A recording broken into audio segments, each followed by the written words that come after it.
উত্তাল বাংলাদেশ, বাংলাদেশের এমন চেহারা আমি দেখিনি বহু বহু বহু বছর।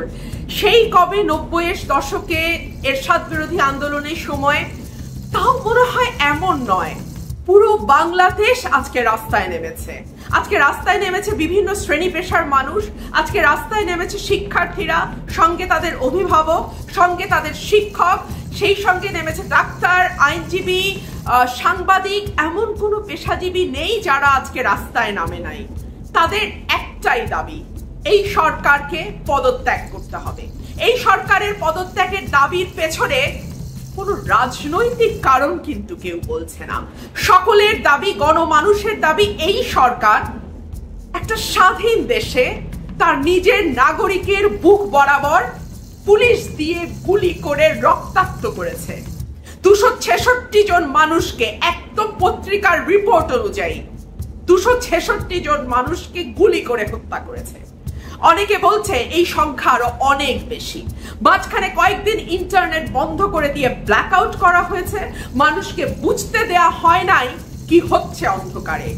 ঘরে ঘরে গণগ্রেপ্তার চালানো হয়েছে, বাসায় বাসায় ধাক্কা দিয়ে পুলিশ জিজ্ঞেস করেছে এই বাসায় কি কোনো ছাত্র আছে। ছাত্র, ইয়াং ছেলেরা, মেয়েরা, তাদের মোবাইল টেলিফোন চেক করা হয়েছে। আমার পরিচিত এক দোকানদার, তাকে তুলে নিয়ে যাওয়া হয়েছে বেচারার মোবাইল টেলিফোনে। আমার সঙ্গে সেই বেচারা একটা ছবি তুলেছিল, সেই ছবি থাকবার কারণে। আমি জানি ওই দোকানদার ভদ্রলোক, তিনি কোনো রকম কোনো দলের সঙ্গে যুক্ত নন।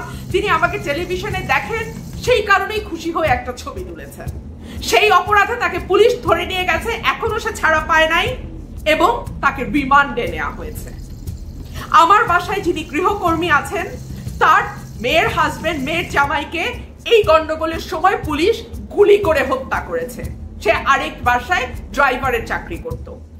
বাংলাদেশের স্বাধীনতার পরে, কিংবা ধরেন পাকিস্তান আমলে, কিংবা তারও আগে ব্রিটিশ পিরিয়ডে, এইভাবে নিজের দেশের পুলিশ, নিজের দেশের আইন শৃঙ্খলা রক্ষাকারী বাহিনী, নিজের দেশের ট্যাক্সের টাকায় পোষা আইন শৃঙ্খলা রক্ষাকারী বাহিনী নিজের দেশের মানুষের বুক বরাবর গুলি করা, অদ্ভুত অদ্ভুত একটি বাংলাদেশ এই সরকার আমাদেরকে দেখিয়েছে।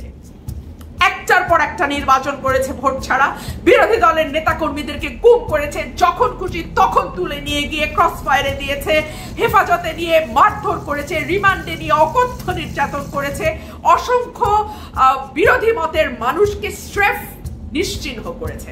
এখন তারা, এই যে তাদের অভ্যেস হয়ে গেছে, তাদের রক্তের মধ্যে এই কথা খোদিত হয়ে গেছে যে বল প্রয়োগ করে আসলে যে কোনো কিছু সামাল দেয়া যায়, সে কারণেই তারা সম্ভবত ভেবেছিল এই মানুষের গণ অভ্যুত্থানকেও তারা এই বল প্রয়োগ করে থামাতে পারবে।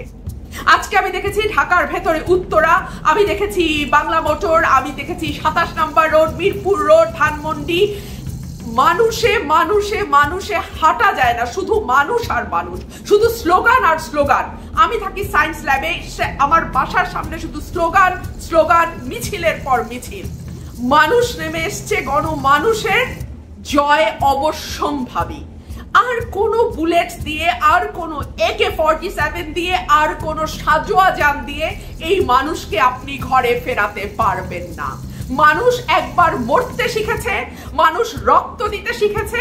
আমাদের সন্তানরা, আমরা তো পারি নাই, আমরা তো ব্যর্থ হয়েছি, আমাদের সন্তানরা রক্ত দিয়ে শিখিয়ে গেছে কিভাবে বিজয় ছিনিয়ে আনতে হয়। আমি বিশ্বাস করি এই সরকারের আয়ু হয়তো আর কয়েক ঘন্টা বা আর অল্প কয়েকটা দিন।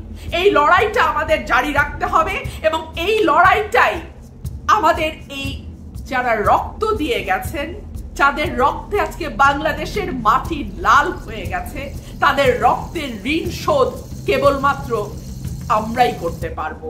এবং আমাদের আর একটু ধৈর্য, আর একটু সাহস, আর একটু এই সরকারের ভিত নাড়িয়ে দিয়েছে। যেই সরকারের সাধারণ সম্পাদককে সেই সরকারের লোকজন বলে ভুয়া ভুয়া ভুয়া, যেই সরকারকে তার নিজের লোকজন, যুবলীগ, ছাত্রলীগ আর তার উপর আস্থা রাখতে পারে না, সেই সরকার টিকে থাকবার কোনো কারণ নাই।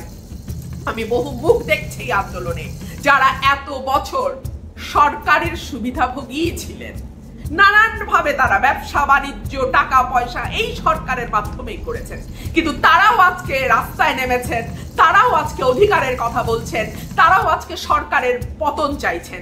তার কারণ একটাই, এই মানুষগুলো বুঝে গেছে, এই অতি স্বার্থপর এবং সরকারের সকল অন্যায্যতায় হাঁ বলার সায় দেয়া মানুষগুলো বুঝে গেছে সরকারের বিদায় ঘন্টা বেজে গেছে।